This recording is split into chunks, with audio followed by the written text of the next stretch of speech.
sayakunu fi akhiriz zaman. Di riwayat lain satakunu fi akhir ummati dajjaluna kadzabun. Akan muncul nanti di masa-masa yang akan datang, di masa-masa umatku yang akhir. Itu dihadirkan di masa Nabi, kalimatnya keluar di masa Nabi untuk menunjukkan di masa jauh setelah Nabi. Ya, akan muncul kata Nabi di akhir-akhir masa umatku nanti para pendusta. Tapi diistilahkan dengan bukan dengan kadzab, tapi dengan dajjal. Dajjal itu bukan munculnya dajjal di sini. Ya, kalau cuma dajjal saja tidak disebutkan dengan masih, itu bukan makhluknya, tapi sifat-sifatnya. Di antara sifatnya itu maaf ya, itu pintar. Ya, pintar. Dajjal itu kalau nggak pintar, bagaimana nipu banyak orang? Ya. Mohon maaf yang kemarin tuh yang ada padepokan yang macam-macam, handphone, kan, uang itu, yang begitu aja masih banyak yang tertipu. Bagaimana dengan Dajjal yang muncul? Makanya itu hati-hati Pak, kalau nggak disiapkan bekal dari sekarang itu, pada yang kecil-kecil sudah lemah iman, bagaimana dengan yang dahsyat nanti tuh? Nunjuk ke langit hujan, hujan tuh. Ya nunjuk ke tanaman mati gitu. Itu bahaya gitu ya. Tapi ada sifat-sifat dari situ yang kemudian kata Nabi itu muncul menyerang orang-orang yang mengatakan dirinya muslim. Dajjaluna kadzabun, para pendusta, mereka orang pintar. Tapi bicaranya bukan dusta masalah dunia. Ya, maaf, kalau pedagang, pebisnis, pengusaha yang dusta itu kita temukan keseharian. Maaf, yang punya kedudukan dusta mudah didapati. Yang jadi masalah ini dusta dalam masalah agama disampaikan oleh orang pintar. Kalau orang yang tidak punya gelar, orang-orang biasa itu bicara masalah agama, tidak paham, kita bisa tinggalkan. Tapi kalau yang profesor, yang doktor, yang macam-macam gitu kan, tiba-tiba bicara masalah agama, dan kata Nabi dusta isinya, itu yang bahaya. Pernah dengar kalimat ini? Semua agama itu sama. Ya, cuman caranya beda-beda. Menuju pada Tuhan yang sama. Pernah dengar kalimat itu? Saya mau tanya, yang nyampaikan orang bodoh apa orang pintar? Silahkan cek gitu ya. Saya mohon izin ya, sebodoh-bodohnya orang jahiliyah itu nggak pernah nyampaikan begitu. Sebodoh-bodohnya orang jahiliyah Pak. Dulu pernah ada di masa Nabi SAW utusan datang kepada Nabi itu ya. Dan itu orang-orang Masya Allah datangnya malam Bu kepada Nabi SAW. Beberapa orang mengatakan, Muhammad, kita memang beda. Tuh ngaku kita memang beda.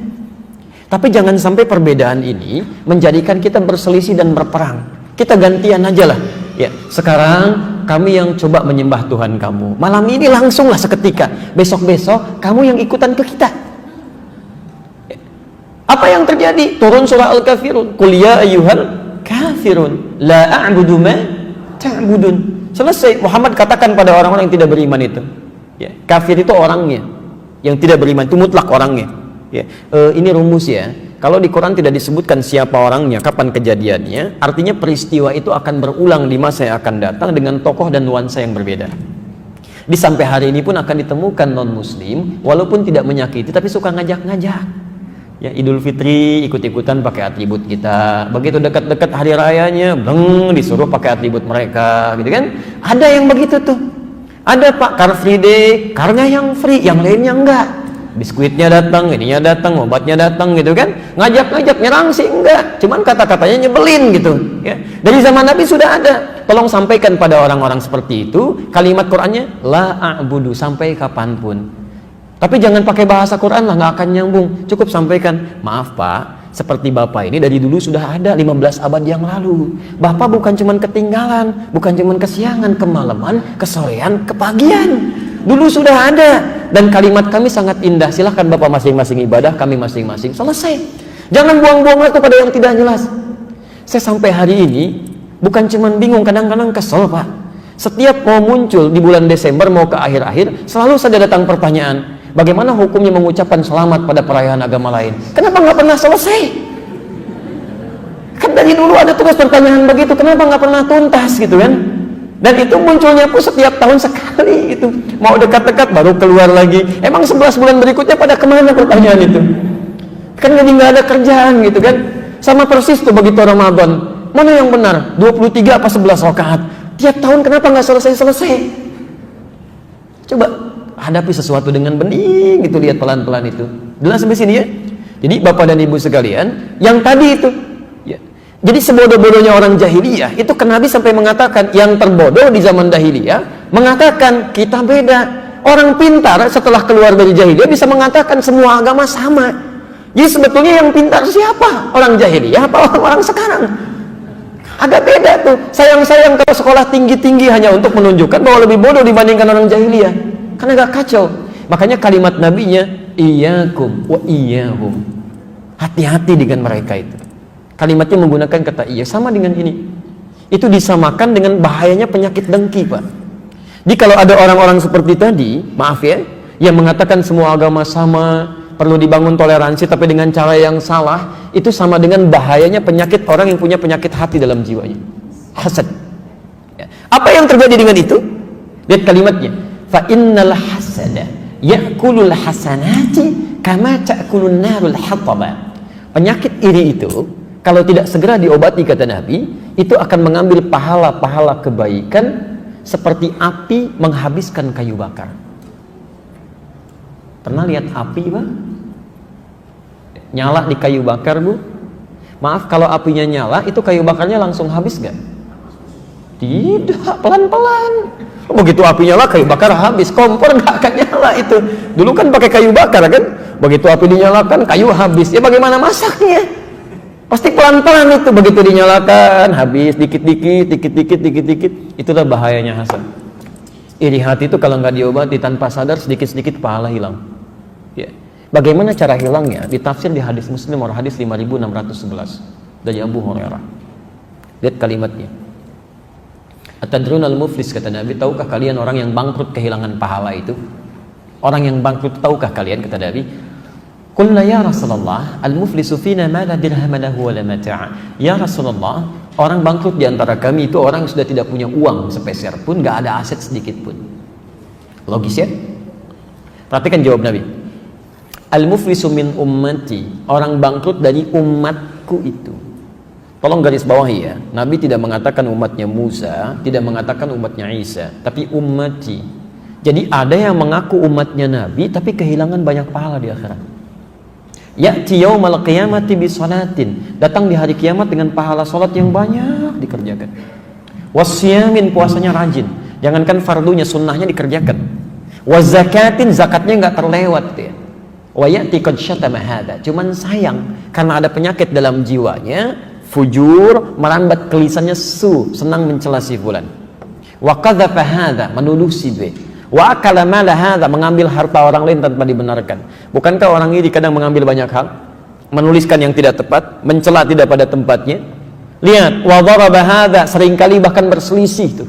Ya. Bahkan puncaknya itu bisa melukai. Wa safaka dama hadza. Ada yang bahkan menghancurkan orang, menumpahkan darah dan menyebut nama Allah di dalamnya. Itu puncaknya penyakit jiwa, Bu. Pak, di kolbunya itu.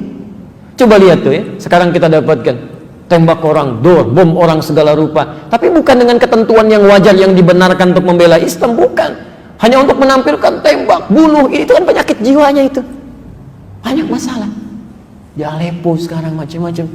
Kok bisa sekali gitu kan anak-anak kecil, bom hancurkan ini macam, kayak nggak ada dalam dirinya itu, kayak nggak ada iman gitu. Ya. Padahal kalau paham Quran satu ayat aja nggak akan terjadi itu.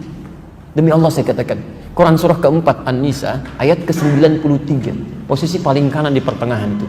Ya, Quran surah keempat ayat 93. Lihat kalimatnya, itu tegas sekali. Wa may yaqtul mu'minan muta'ammidan. Siapa yang sengaja merencanakan pembunuhan pada satu orang beriman, satu orang aja.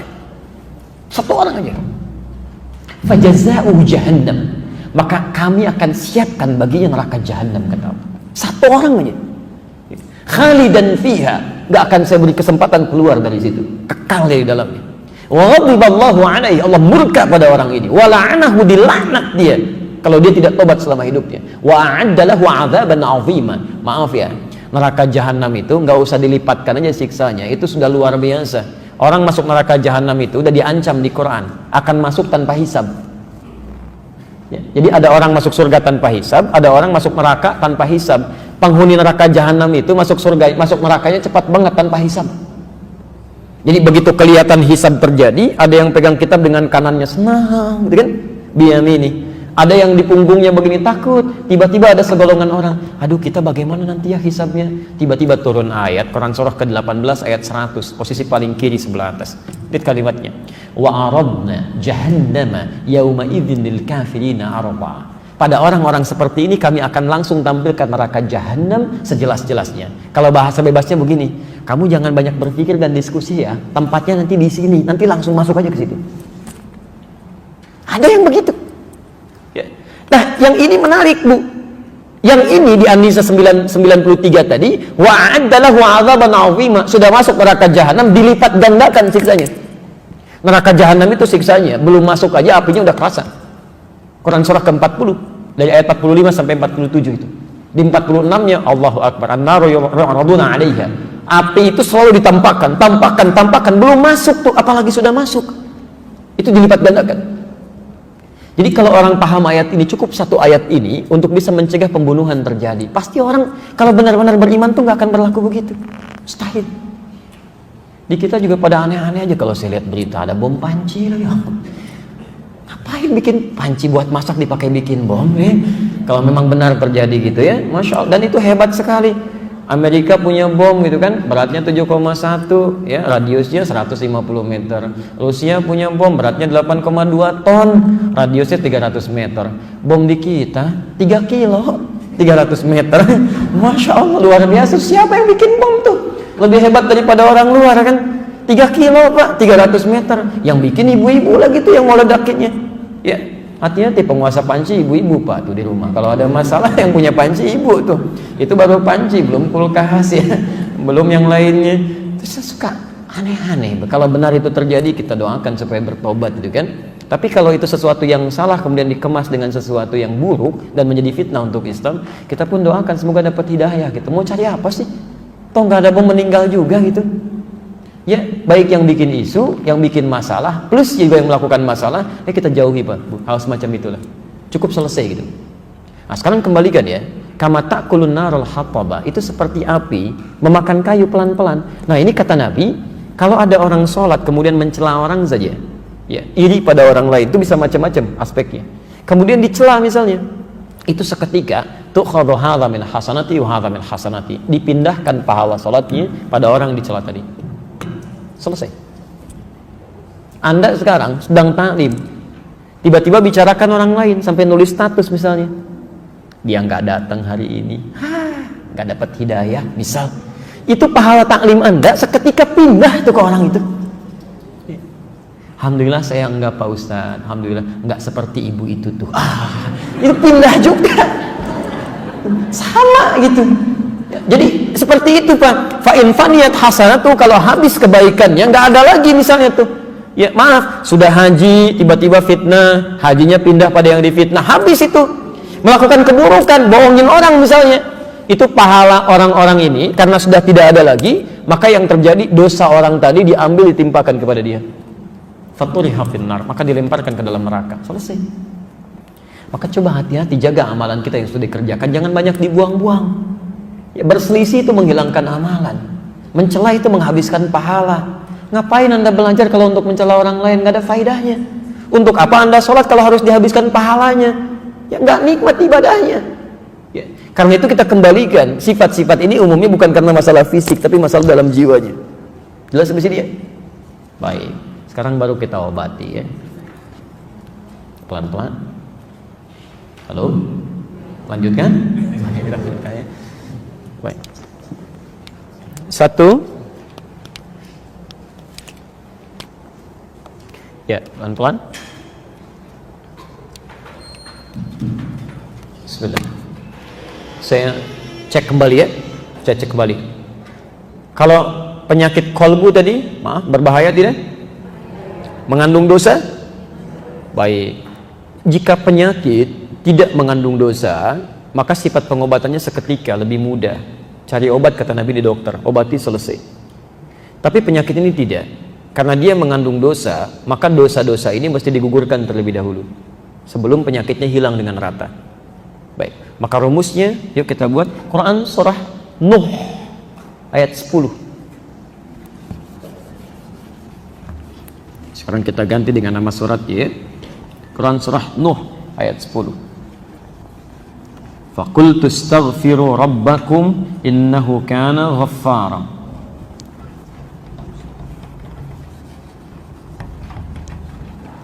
Ada ayatnya? Faqultu astaghfiru rabbakum innahu kana ghaffara. Istighfar. Alhamdulillah.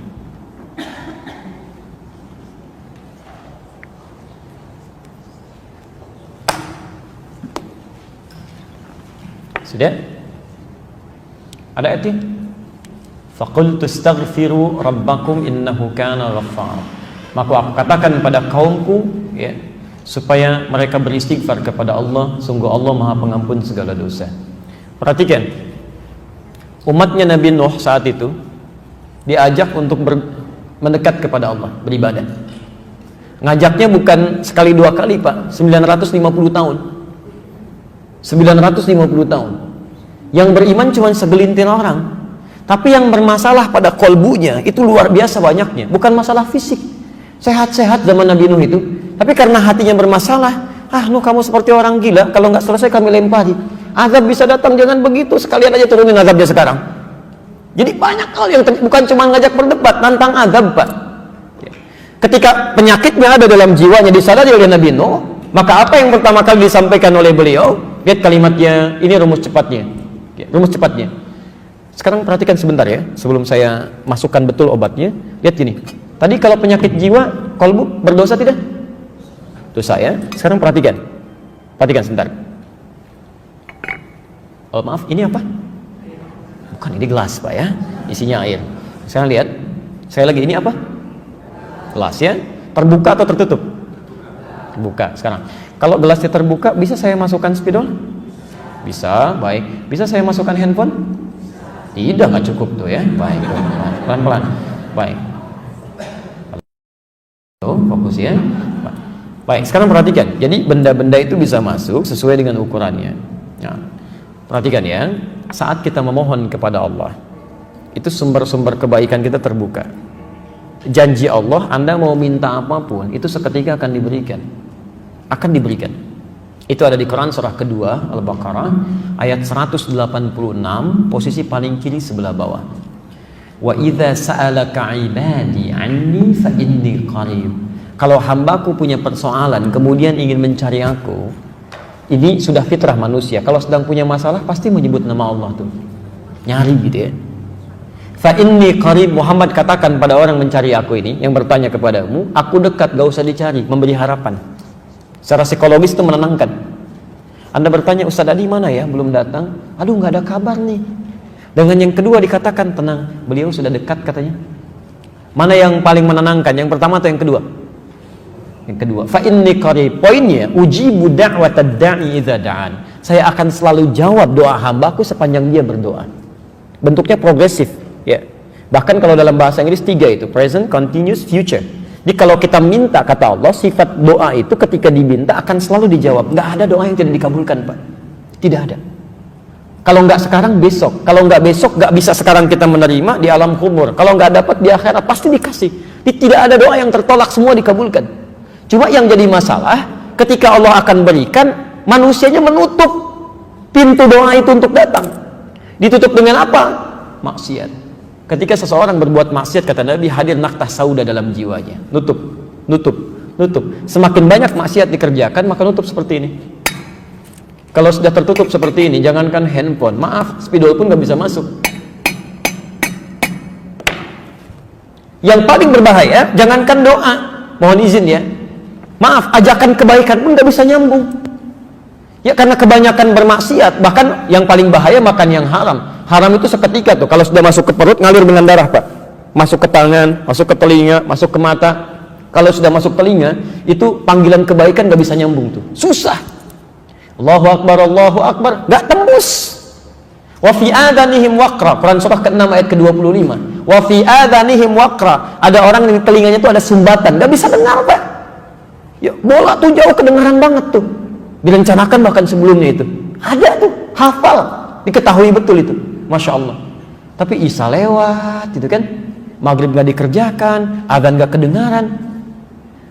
Yang paling mulia saat seseorang tidak bisa mendengar kebaikan dengan telinganya, itu Allah saking sayangnya pada hamba ini akan ditampakkan lewat matanya. Orang nggak dengar adzan, nggak mau dengar, tiba-tiba dihadirkan orang lewat. Masya Allah. Dari mulai orang dewasa sampai anak kecil lewat. Pak, salat Pak. Mari, Masya Allah. Ya, mangga silahkan duluan. Silahkan, gitu kan. Om, salat Om. Ya, silahkan duluan. Dia sendiri nggak salat. Susah gitu kan yang seperti ini. Masya Allah. Om, nggak tahu ke masjid Om? Enggak. Kalau surga nggak tahu, masjid aja nggak tahu, apalagi surga. Masya Allah. Ini orang seperti ini susah tuh, dilihatin di mata nggak bisa, dengar di telinga nggak bisa. Apa yang salah? Ini yang masuk tuh. Ada penyakit dalam jiwanya. Ya, makanya turun ayat Quran surah kedua ayat ke-7 itu, posisi paling kanan sebelah atas. Khatamallahu ala qulubihim. Awas tadi, penyakit kolbu itu di mana adanya? Di kolbu. Nggak mungkin penyakit kolbu adanya di yang lain. Di kolbu. Jamak kolbu tadi apa? Qulub. Khatamallahu ala qulubihim wa ala sam'ihim wa ala absarihim ghishawah. Perhatikan, pertama yang bermasalah kolbunya. Kalau kolbu bermasalah, tembusnya kemana? Telinga nggak bisa dengar, mata nggak bisa lihat. Kalau sudah seperti ini, dia tidak membuka sekat ini yang paling bahaya. Walahum adzabun azim. Maka hidup orang ini akan tersiksa itu. Di dunia tersiksa, di akhirat tersiksa. Orang yang punya penyakit hati itu, Pak Bu, hidupnya nggak akan tenang. Demi Allah saya katakan nggak akan tenang. Ya maaf ya, mau tidur aja nggak tenang. Ya tidur masih kepikiran nikmat orang lain. Dia punya rumah tapi masih mikirin rumah orang. Begitu mau tidur tuh kalimatnya masih jelek aja. Bahkan ada yang mohon maaf ya, mimpi pun masih dosa juga. Ya, gara-gara dia memang semua ini sedang tidur tuh. Sampai isinya bingung, Pak, bangun kenapa gitu? Ya Allah, kapan istirahatnya? Saat nggak tidur juga salah, saat tidur pun tidak tentram. Itu orang-orang seperti ini. Ya, bagaimana cara bukanya? Fakultu astaghfiru rabbakum innahu kana ghaffar. Kalau kadarnya masih kecil-kecil, untuk menghilangkan dosanya dengan istighfar. Itu untuk meluluhkan dosanya. Ya. Kalau ini tutupnya ini dari apa tutupnya? Tuh, aluminium. Ya. Maaf ya. Lihat kalimatnya. Kalau tutupnya dari tisu bagaimana? Lebih lunak atau lebih keras? Lebih lunak. Ada yang kecil-kecil yang bisa ditembus begini tuh. Ya. Ini kalau dengan istighfar aja bisa dicabut begini. Maaf Bapak Ibu sekalian, itu tanpa sadar dalam beraktivitas dalam sehari itu akan selalu ada dosa yang pernah kita kerjakan, termasuk saya. Semuanya. Coba kalau nggak percaya cek dari ujung kepala sampai ujung kaki, itu pasti ada potensi dosa masuk itu. Ya, mata tuh. Sekarang sudah jam 2 lewat 7 menit. Saya mohon izin dari Anda bangun sampai dengan sekarang, berapa kali mata kita berbuat salah tuh, salah lihat. Pasti ada aja. Telinga salah dengar, ya kan? Lisan salah bicara, pikiran salah berpikir. Sekarang pun mungkin ada begitu, nggak tanggung-tanggung ustadznya juga salah dipikirin gitu. Bisa kejadian gitu kan, macam-macam terjadi. Nah itu yang kecil-kecil, itu seketika hilangnya dengan istighfar.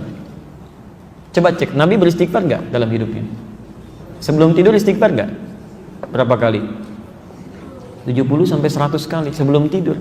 Nabi Rasul dijaga dari kesalahan, dijamin surganya, tingkat surga tertinggi, masih istighfar dalam hidupnya. Anda bukan Nabi, bukan Rasul, surga sampai luar ini belum jelas, hisab masih menegangkan, gak mau istighfar, aneh itu. Makanya orang-orang yang istighfar itu, ketika dia istighfar, maka sumber-sumber masalah yang kecil itu hilang, Pak. Makanya mohon izin ya, kalau ingin dijaga dari penyakit-penyakit hati, salah satu caranya kata Quran, biasakan istighfar. Astagfirullah. Jangan dibiarkan ada. Jadi begitu ada misalnya setan datang, tuh dia tuh sombong, jalan aja nggak nyapa kamu. Begitu muncul itu langsung astagfirullahaladzim. Itu nggak benar. Astagfirullah. Itu seketika akan hilang dan potensi dosa akan keluar. Ya. Kalau sudah seperti ini, masya Allah. Orang-orang yang seringkali istighfar dalam hidupnya, kemudian dia membiasakan itu, bukan cuma dijaga dari dosa-dosa yang kecil. Mohon maaf ya, cinta Allah pun akan diturunkan pada orang ini. Cinta Allah akan diberikan. Allah itu sangat mencintai orang yang membiasakan istighfar dalam hidupnya. Quran surah ketiga ayat 31, posisi paling kiri sebelah atas. Quran surah ketiga ayat 31. Saya mau kasih rahasia siang ini. Maaf, ibu mau, bapak? Saya mau kasih rahasia, boleh? Baik, kita keluarkan dari Quran. Lihat ayat Qurannya. Quran surah 3 ayat 31, posisi paling kiri sebelah atas, ya, agak ke tengah sedikit. Qul in kuntum tuhibbunallaha fattabi'uni. Katakan Muhammad, jika kalian serius mencintai Allah, buktikan cinta itu dengan mengikuti aku, ikuti Nabi. Coba kita biasakan. Bangun tidur, ya maaf ya, non muslim juga bisa bangun tidur.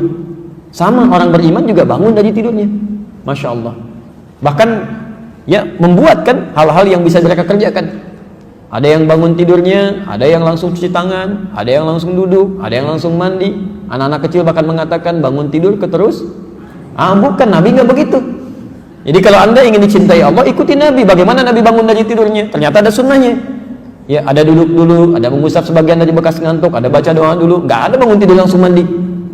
Ada tahapan dia. Makan juga begitu. Mau minum pakai tangan apa?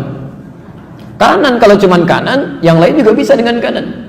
Masya Allah. Kemudian setelah itu minum dengan mengucapkan apa? Bismillah. Masya Allah. Setelah itu minumnya sambil berdiri atau sambil duduk? Duduk. Masya Allah. Turunannya kan ada semua tuh. Ketika Anda bisa ikuti itu, maka lihat kalimatnya. Fattabi'uni yuhibbukumullah. Ini yang mau saya turunkan rahasianya. Bismillah. Kalau Anda serius cinta Allah, persamaannya ikuti Nabi SAW. Sekarang perhatikan, ini rahasia besarnya ayat ini. Kita turunkan persamaannya. Orang yang bisa mengikuti tuntunan Nabi dalam kehidupannya, maaf, bukan cuma sholatnya ikut Nabi ya, tapi lisannya pun ikut Nabi, pandangannya ikut Nabi, kan? Kebiasaannya ikut Nabi. Maka yuhibbukumullah, cinta Allah akan diturunkan. Yuhibbukumullah, Allah akan cintai kalian. Yang menarik, kemudian diberikan persamaan oleh Quran. Perhatikan persamaannya. Wa yaghfir lakum dzunubakum. Kalau Allah sudah mencintai seorang hamba, ternyata bukan dunia yang pertama diberikan. Jadi kalau bapak ataupun ibu mendapatkan kemuliaan dunia, jangan dulu bangga. Belum tentu Allah cinta dengan itu. Jelas ya? Nah, apa yang Allah berikan? Wa yaghfir lakum dzunubakum. Allah akan ampuni dosa hambanya. Ampunan dosa. Jadi orang-orang yang dicintai Allah itu, seketika yang Allah berikan pada orang ini, Allah ampuni dosanya. Gugur, dihabiskan semua. Gugur, selesai. Yang paling menarik, sekarang perhatikan persamaannya. Cinta Allah bersanding dengan ampunan dosa. Kalau kita buat persamaan terbalik seperti ini, berarti orang-orang yang sering meminta ampunan dosa dari Allah itu berpotensi lebih cepat mendapatkan cinta Allah Subhanahu wa ta'ala. Perhatikan persamaannya. Orang yang dicintai Allah, maka akan diampuni dosanya. Persamaan terbaliknya, orang yang sering meminta ampunan dosa, bukankah akan cepat mendatangkan cinta Allah? Halo? Ya kan? Jadi orang yang sering minta ampunan dosa, itu akan cepat mendatangkan cinta Allah. Persamaan terbaliknya. Di orang-orang yang sering istighfar, cara meminta ampunan dosa, kunci pembukanya ini, istighfar. Di orang yang sering istighfar, astagfirullah, astagfirullah, astagfirullah, Masya Allah, itu matanya akan dijaga oleh Allah. Begitu melihat yang tidak baik menurut Allah, dia akan palingkan, astagfirullah, astagfirullah. Tangannya juga begitu, kakinya juga begitu. Dan hebatnya, ini yang paling mulia. Orang-orang yang sudah mendapatkan cinta Allah, ahli istighfar ini, ahli istighfar, kalau sudah mendapatkan cinta Allah Subhanahu wa ta'ala, maka Masya Allah, kemuliaannya tanpa meminta pun doanya segera dikabulkan.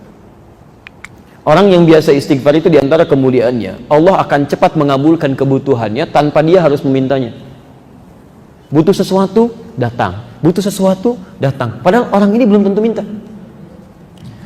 Ini pernah dipraktekkan oleh seorang tukang roti di zaman Imam Ahmad bin Hanbal. Pak, beliau pahami betul konsep ini. Kata Ibnul Qayyim Al-Jauziyah, beliau punya rumus, ya, masa setelah Imam Ahmad, sampai disebutkan rumusnya. Kalau Anda punya permohonan yang cukup banyak, tapi waktunya singkat, kata beliau, cukup perbanyak istighfar. Begitu Anda istighfari, itu sebelum dimintakan, Allah bisa kabulkan, kalau benar kebiasaan istighfar. Ya. Imam Ahmad itu pernah lewat, kemudian beliau datang ke Mesir. Di Mesir masuk masjid. Ya. Begitu masuk ke masjid, tiba-tiba petugas masjidnya langsung mengusir beliau. Ukhruj, katanya, keluar. Itu imam besar, Pak. dikenal dia seantero jagat ya, cuma saking tawadhunya pakaiannya biasa-biasa. Seperti Syekh Yasin Al-Padangi, Bu. Ya, ibu atau bapak yang dari Padang itu ada ulama besar tuh. Ya, saya sampai hari ini masih kagum, saya terus pelajari. Sampai tadi saya nunggu di mobil tuh saya masih pelajari beliau itu.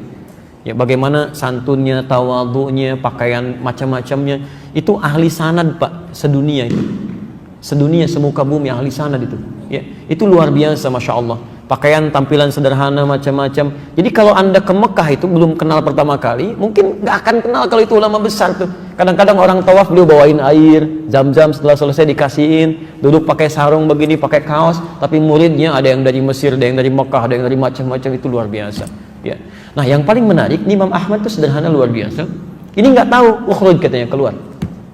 Imam Ahmad karena paham fikih, kata beliau, ana astarih qalilan, saya istirahat sebentar. La, barrah. Barrah itu sudah mulai kasar. Barrah. Kata Imam Ahmad, astari, da'ni astari. Gak apa-apa, tolong perkenankan saya istirahat sebentar, saya capek katanya. Rawah enta, rawah. Ya. Rawah itu sudah lebih kasar lagi dari kata roh. Maksudnya, tolong keluar dari sini sekalian dengan roh-rohnya. Rohnya pun jangan ada di sini, keluar. Itu kalau Anda ke Mekah misalnya kan, atau ke tempat di Arab, ada orang mengatakan rawah enta, rawah. Itu tandanya lagi marah, Pak. Jangan senyum. Rawah. Itu musir, ya, musir itu, suruh pergi. Kalau bisa rohnya pun jangan di situ, pergi kata orang ini. Imam Ahmad keluar, kemudian di teras itu beliau juga sandaran, disuruh pergi lagi. Begitu keluar dari masjid, jalan beliau, singkatnya bertemu dengan makhbaz, tempat jualan roti. Ya, syar'i roti, menjual dengan syar'i. Ya, baik. Dia setiap datang orang lewat melihat, Masya Allah, kalimatnya bagus sekali. Imam Ahmad lewat dipanggil, Syekh istari mana? Syekh, tolong istirahat di sini dulu. Kelihatannya capek kan ya. Begitu bikin, perhatikan beda antara sari roti dengan syar'i roti. Yang ini setiap diaduk begini, astagfirullah. Dibikin begini, astagfirullah. Ini astagfirullah, selalu istighfar. Kata Imam Ahmad, ya Syekh, ma faidatu istighfarika? Apa faidahnya istighfar kamu itu? Imam Ahmad tahu, cuma ingin menguji ini. Apa manfaatnya katanya? Perhatikan, wallahi demi Allah katanya, tidak pernah saya membiasakan istighfar ini kecuali Allah selalu mengabulkan doa-doa saya. Selalu mengabulkan doa-doa saya. Cuman wallahi cuman satu aja yang belum terkabul sampai hari ini. Mudah-mudahan Allah sebelum mengabulkannya sebelum saya wafat atau dia yang kembali pulang duluan. Apa itu kata Imam Ahmad?